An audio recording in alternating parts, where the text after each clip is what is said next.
안녕하세요. 무국적 탈북 아동 보호를 위한 법적 방향 제시라는 주제로 연구를 하게 된 생수회관 기독학교 박지혜입니다.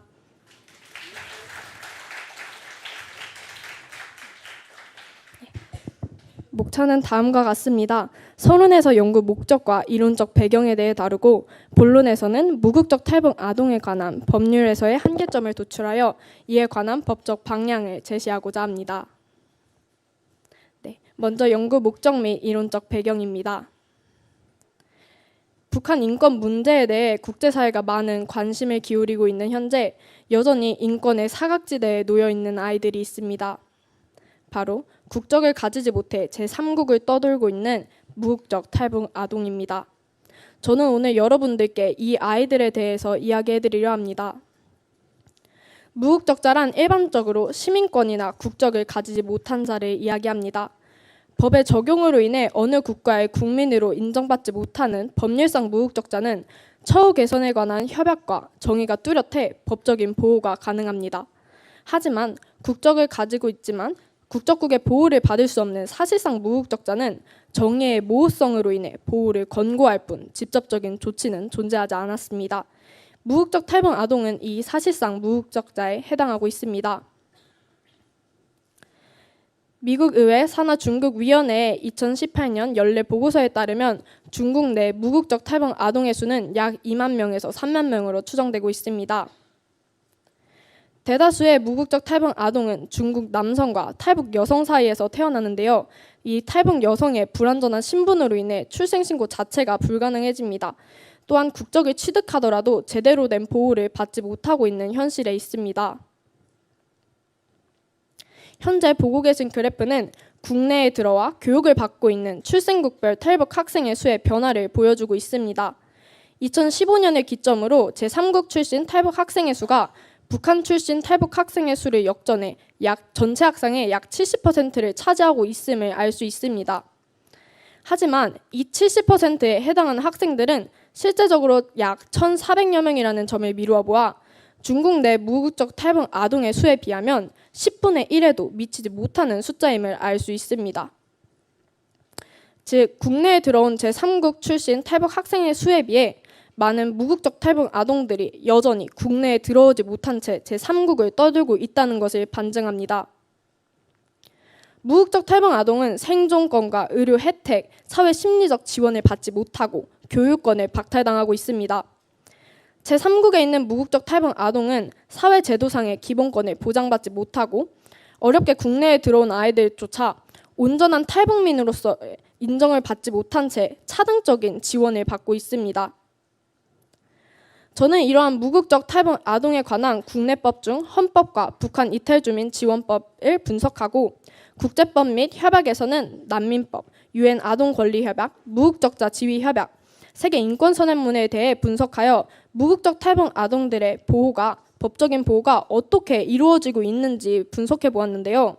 사실 각 법률에서는 너무 많은 한계점이 존재하였습니다. 먼저 국내법의 한계점입니다. 헌법 제3조에 따라 북한을 대한민국 영토로 정의할 때 대한민국은 외국에 체류하는 탈북민들을 보호하며 외교적인 노력을 다하여야 합니다. 하지만 국제적으로 북한은 하나의 국가로 인정을 받고 있기 때문에 오로지 대한민국 영토로 보기 어려우며 헌법상 무국적 탈북 아동을 대한민국 국민으로 인정한다는 기준이 불분명합니다. 또한 북한 이탈주민 지원법 제1조와 제2조 정의에 따르면 대한민국의 보호를 받으려는 탈북민은 국내에서 지원을 받기 위해 북한의 주소와 직계가족, 배우자와 직장을 두고 있음을 입증해야 합니다. 하지만 북한 이탈주민 지원법상의 탈북민 개념이 소극적이기에 무국적 탈북 아동은 북한 주민으로 인정받고 있지 못하고 있습니다. 또한 무국적 탈북 아동은 자신 스스로가 북한 출신임을 입증하기가 매우 어렵습니다. 특히 부모가 강제 북송을 당하거나 사망한 경우에는 사실 자신이 북한 출신임을 입증하는 것이 사실상 불가능하다는 한계점이 존재했습니다. 그렇다면 국제법 및 협약에서는 이들에 대해 어떻게 이야기하고 있을까요? 아동권리협약 제7조 제1항과 제2항에 따르면 아동은 즉시 등록돼야 하며 국내법 및 관련 국제 문서상의 의무에 따라 국적을 가질 권리가 보장되어야 합니다. 또한 세계인권선언 제15조에 따라 모든 사람은 국적을 가질 권리를 가지고 자신의 국적을 박탈당하지 않아야 합니다. 더불어 아동권리협약 제26조와 무국적자 지위협약 제3조에 따라 출신국의 차별이 없이 모든 아동은 사회제도상의 혜택을 받을 권리를 가지고 있습니다.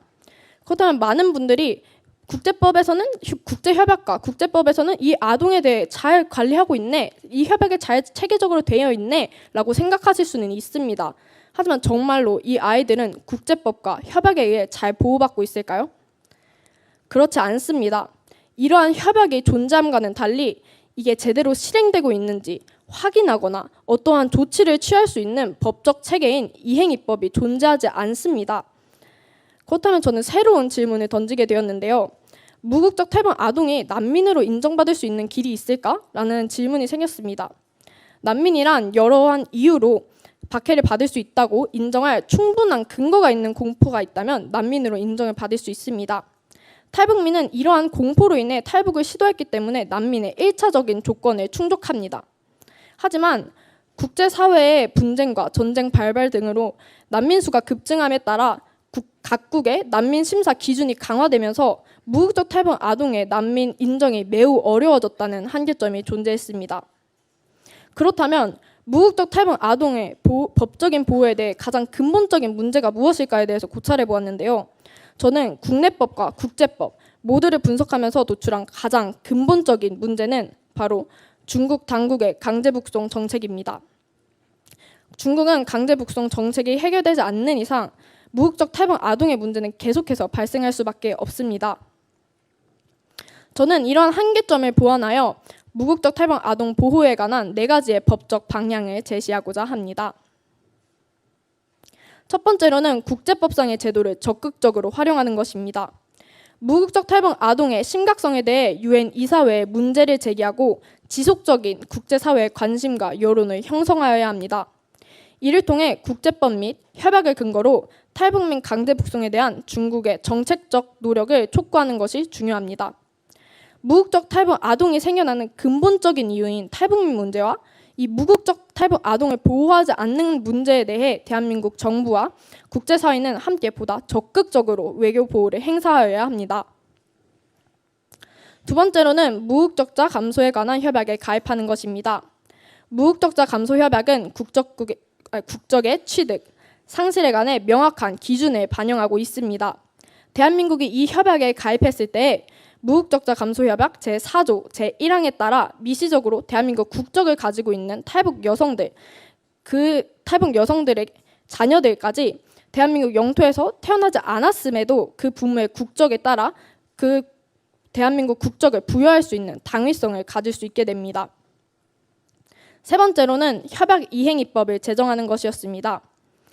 현재 대한민국은 무국적자 지위 협약에 가입하여 있으나 이행입법과 제도적 장치가 존재하지 않아 협약이 제대로 이행되고 있는지 실행되고 있는지를 파악할 수가 없습니다.